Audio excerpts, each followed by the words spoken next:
Hey guys, how's it going? My name is Blackblade and welcome back to Vlog Part 2 of our Frostblades build. Now, I was looking at my Marauder, my Ice Crash Marauder the other day, and I thought that this would be a good example for a two-handed weapon. The only difference here is that I removed, hold on, 1, 2, 3, 4 skill nodes from the area of effect radius, and instead I invested them in getting some more armor and a jeweled socket over here, and that's all about. That's all the changes that I've made. But if you guys want a quick rundown, of course we're going to start with the Marauder class, getting life and armor nodes over here, ending with Warrior's Blood, I should say. And then we went over to the right side, over to the Duelist skill tree to get Master of Arena, Bravery for some life, Mana Flows for some mana management, and the Art of the Gladiator. And then since this is a two-handed weapon build, we went down over here to get the Destroyer. And then we've gotten a jeweled socket over here, and what I have there is it's a 10% increased damage and a 15% increased physical damage with access, with a +10 to our strength and our dexterity. And then we went down over here to get Golem's Blood for our life. Over to our right here, we've gotten some mana leech nodes for some, again, mana management. But if you can get this off your gear, then I highly suggest that you get it on your gear, because these are 2 more points that you could allocate somewhere else, probably getting or finishing some more life nodes right here. And then over to the right side over here, we've gotten the life leech, or ending with Vitality Void. And then we went down over here to get Executioner and the Wrecking Ball. And then we went up over here to get the Born to Fight, Butchery, Barbarism, and then we went down over here to get another jeweled socket. I actually have a pretty good jeweled socket over here with a 30% increased physical damage with two-handed weapons and a 12% increased melee physical damage with a bonus of +12% to fire resistance. And then since this is going to be an axe build, I've taken the cleaving and the slaughter skill nodes over here. And yes, I know what you're thinking. No, I'm not going to be using the Atsiri, although I am tempted to actually use the Atsiri's Disfavor for this build. But since the axe is actually too OP and it's too expensive, I guess the Kaom's Primacy will do. This is actually pretty cheap. You don't even need to actually 5-link or 6-link this one. 4-link will do. Anyway, so we went up over here to get the Resolute Technique, and then again some armor, and then some jeweled socket. What I have here is a 15% increased damage with access, +7 to all of our attributes, and +8 points to our strength and intelligence. And then we went over to the right side over here to get the Unrelenting for life and some skill reduction cost. And then we went up over here to get the Catalyze, Elementalist, and then some more life nodes right here. And then we've gotten Sanctity and the Retribution. The Retribution will help us by, increasing our melee damage by 14% and increasing our attack speed by 5%. And then we went over down here to get the Devotion, again for some more life. And then up, and then to the right, another jeweled socket for the 15% increased physical damage, +15 to strength, and +3 to our increased attack speed. And then finally ending with Celestial Punishment and Celestial Judgment. So this is this is the Ice Crash build, and I'm only doing this one because I really wanted a two-handed weapon, just to further increase the overall DPS probably of the Frostblades. Right now the DPS of the Frostblades is at 42k, but if we are going to cheat, I guess, by using the Atsiri, that probably jumps up to 68k, so that's a huge jump. Not to mention that I haven't actually placed the gems on the axe itself, which would probably give us much more DPS. Alright, so let me just activate our aura here. Alright, so for our gear, again, we're going to be using the Kaom's Primacy for this gear. This is actually pretty cheap, although I picked up this one, but as far as I know, this one sells for about 1 or 2 EX already on the standard trading channel. So if you can't have this, then at least get a 350 probably and above DPS two-handed axe, sword, or mace. If you're going for a sword or mace, then just replace the appropriate skill nodes for either the mace or the sword. Alright, for our gloves, we're going to be using a normal armor gloves. I chose this one because it has a life, some increased attack speed of 11%. We've got a physical damage to all of our attacks over there, and one resistance for lightning. And then for our belt, we're going to be using a rustic sash, life and resist. For boots, again, life and resist. For armor, we are going to be using a solid strength-based type armor with a huge, armor bonus of 1,352 high life, and then 2 good resistances for our fire and lightning. For helm, the reason that I chose the Devoto's devotion is that this is one of the only armors where I could actually get an increased attack speed and at the same time a huge armor rating. You can use the you can use the rat's belt, but the problem with this one is that it's evasion based, so you won't really get much of a benefit out of it, not unless you go down over here and spend 3 more points to get the iron reflexes. But for me, that's 3 more points that I could just allocate somewhere else, and the Devoto's devotion is actually doing a pretty good job. Although we are getting a 10% reduced physical damage in there, that's circumvented with the plus 16% increased attack speed, which is always good. And then for our amulet, we're going to be using an onyx amulet with a huge addition to all of our attributes. Besides the 15, we get a 27, and then we get a 41 to our strength. Not so high with our life there at 54. And then for our rings, we're going to be using a gold ring over here with huge life, fire resistance, and a huge strength with 9% increased magic find and an additional 8% increased magic find. And then for our other ring, we're going to be using a life ring with huge, physical additional physical damage to our attacks, plus 47 to strength, plus 14 to all of our attributes, and I decided to add a 10 to 23 fire damage to our attacks. Alright, so again, the DPS of our Frost Blades is at 42k. Hold on, I forgot our gems again. What's connected to our Frost Blades is faster attacks, melee physical damage, multi-strike, added fire damage, and weapon elemental damage. For other skill gems, what's connected to Leap Slam is faster attacks, Arctic Armor, Fortify, and a Portal. This is actually my utility skill gem set. You may put whatever you think your character needs. For the skill gems, we're going to be using a Warlord's Mark for Curse attached to CWDT, Increased Duration, and Blood Rage. For our defensive skill gems, we're going to be using the typical combination of CWDT, Molten Shell, Increased Duration, and Immortal Call. And finally, Summon Flame Golem, Herald of Ice, Enduring Cry, and Herald of Ash.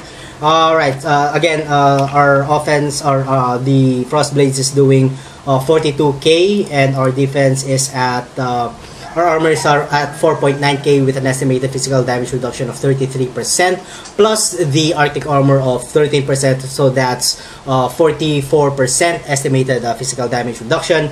All our resistances are capped, and the map that we're going to be doing is a level 76 map. It's a Gorge map. This will be your typical leveling rolls, although what rolled with this one is some increased monster attack speed of 20%, 29% increased monster attack speed, and 30% increased monster cast speed. Alright, let's go. Enough talk.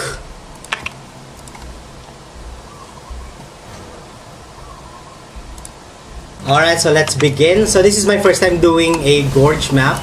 I've done several level or other level 76 maps, but this is actually the first time that I'm going to do the Gorge map. Hi Tora. Right, I'm gonna do the Taurus map later, or Taurus quest later. Let's identify this one. Yeah, okay, that's okay. Let's move out of the way. Hold on.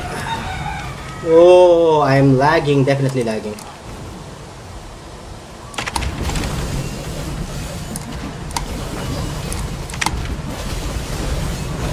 Whoa, too much. Whoa, too much.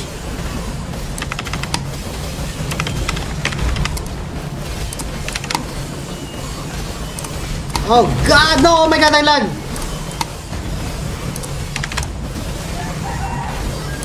As much as I want to tank them, I'm afraid of these things, so Yeah, I may die if I encounter some D6. So yeah. Whoa.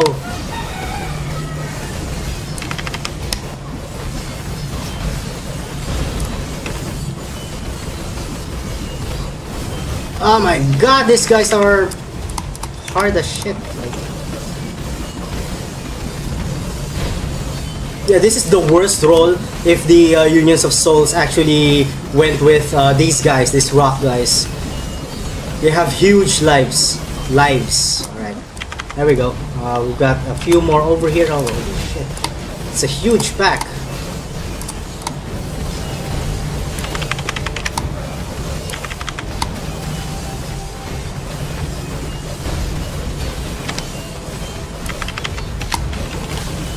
Why aren't you guys dying? Okay, I guess that's about it. Hold on. We got one more. And we got one more Spirit Walker, and we did not get a pretty good loot. Although we're going to get we're going to get the Orb of Chance. Alright, so let's hurry up and try to finish this as fast as we can, or at least as fast as we can. So with the two-handed weapon build, the damage has been significantly raised.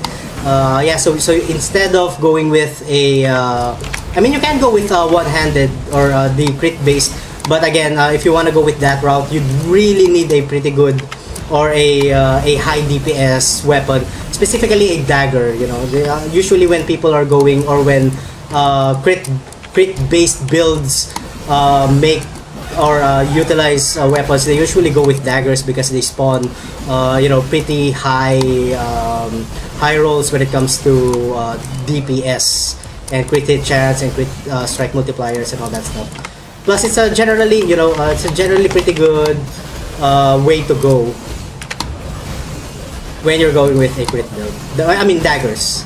I mean, you can go with claws, but the problem with claws is you do get the increased survivability, but the problem is the DPS is really not that high, and they reduced it. So yeah, so you may go with a dagger instead, or you may go with the rapiers. Rapiers are actually pretty good source of crit strike multipliers. But then if you're going to go with that route, then you might as well be going with a elementalist build. Something like that.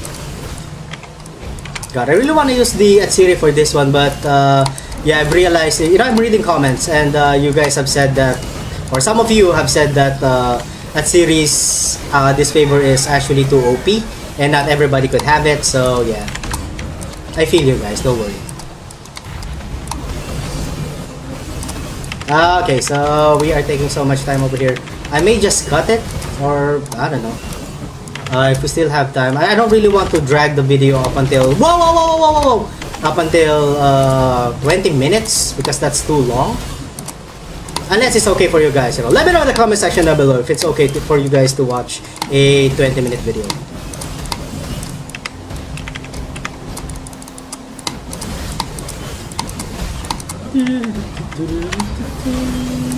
Doing good, mowing down real quick.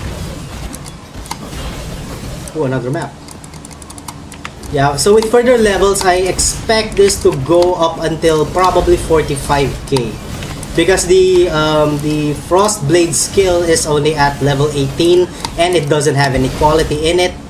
So yeah, there's still a lot of room for possible increase in DPS.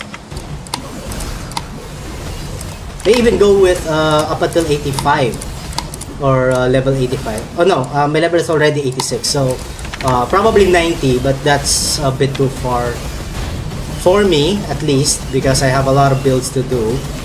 So I can't really concentrate on just doing one build and, you know, expect it to fly. But, you know, everything's good. I leave that up to you guys.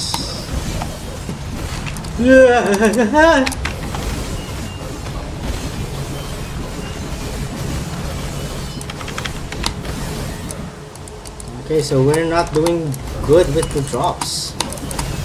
Was expecting at least one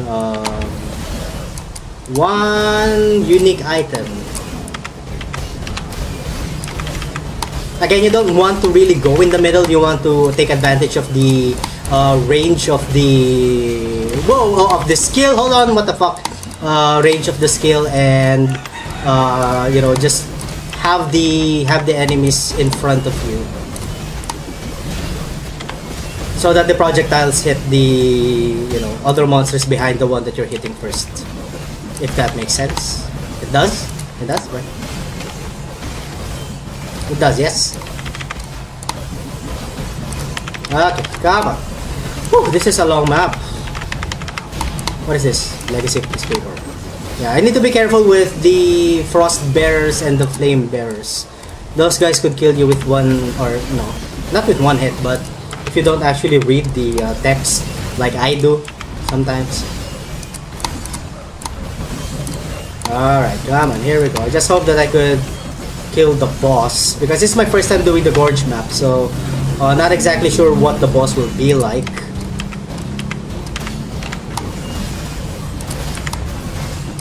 Okay, come on.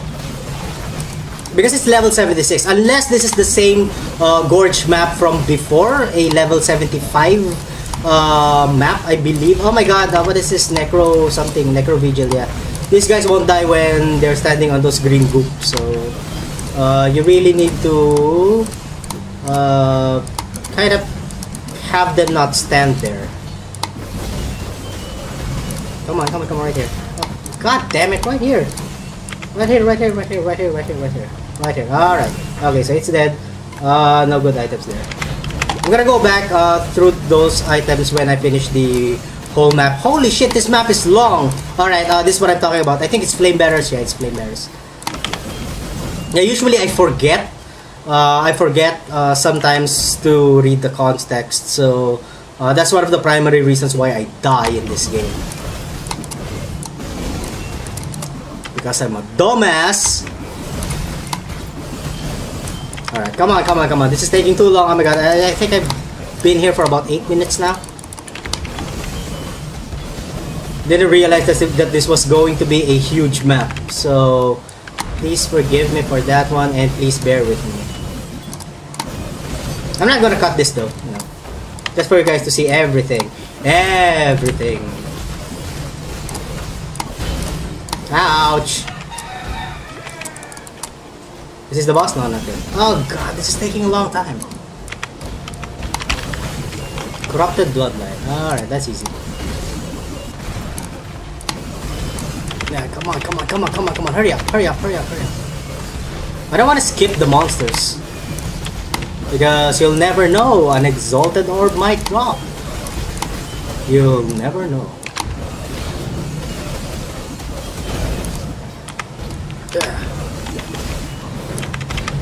Wow.